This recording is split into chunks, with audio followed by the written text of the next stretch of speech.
सुनौलो स्टोरीज।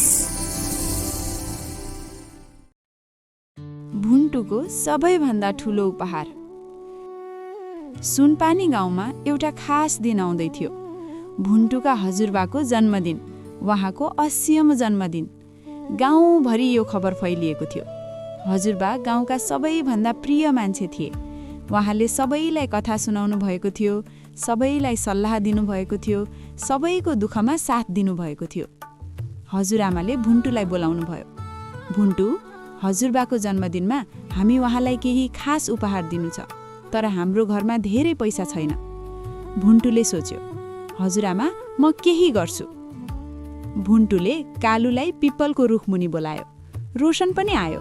अब ऊ साँच्चीकै साथी भइसकेको थियो। हजुरबालाई के उपहार दिने? भुन्टुले सोध्यो। आलु अचार, कालुले झट्ट भन्यो। कालु, भुन्टुले आँखा चिम्ल्यो। ठिकै छ, सोच्नुपर्छ, कालुले पुच्छर हल्लायो। रोशनले भन्यो, हजुरबालाई के माया गर्नुहुन्छ? कथा, भुन्टुले भन्यो।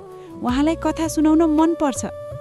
त्यसो भए, रोशनले भन्यो, हामी उहाँलाई कथा दिउँ, तर उल्टो, हामी उहाँको कथा सुनाऊ।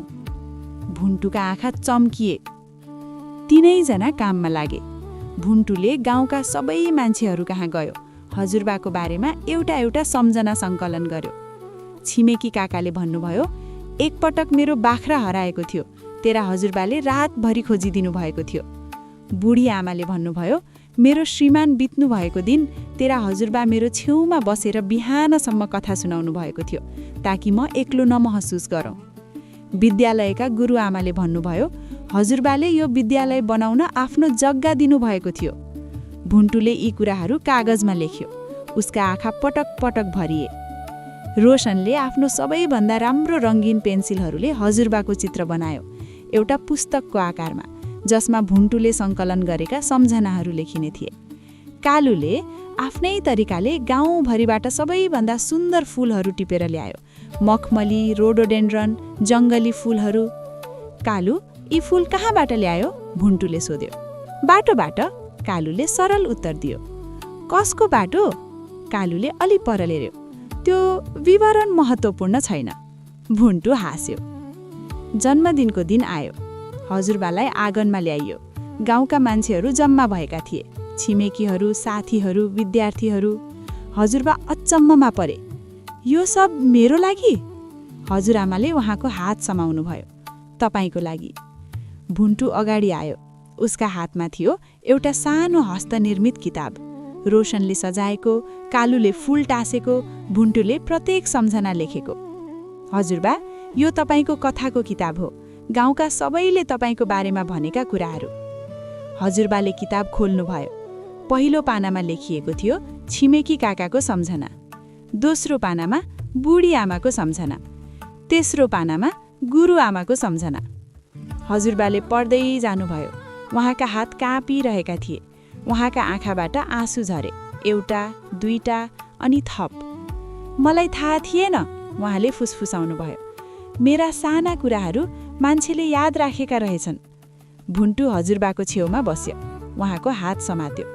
हजुरबा, तपाईँले सधैँ भन्नुहुन्थ्यो, साना कुराहरूले ठूलो फरक पार्छन्।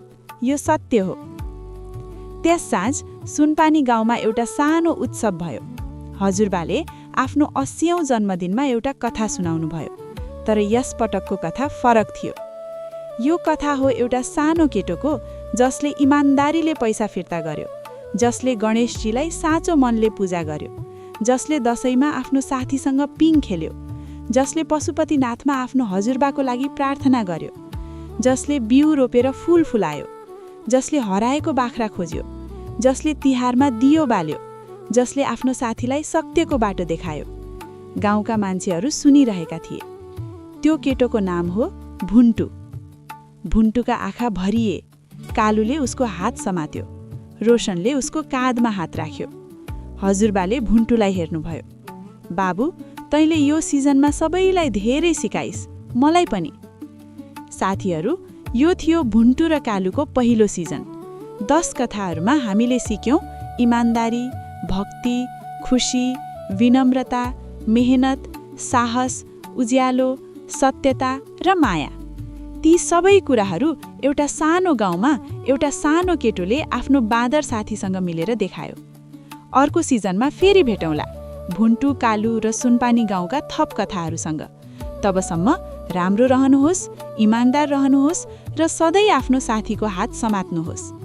सुनौलो स्टोरिज सिजन 1 हेर्नुभएकोमा हार्दिक धन्यवाद। सिजन 2 चाँडै आउँदैछ। सब्स्क्राइब गर्नुहोस्, बेल थिच्नुहोस्।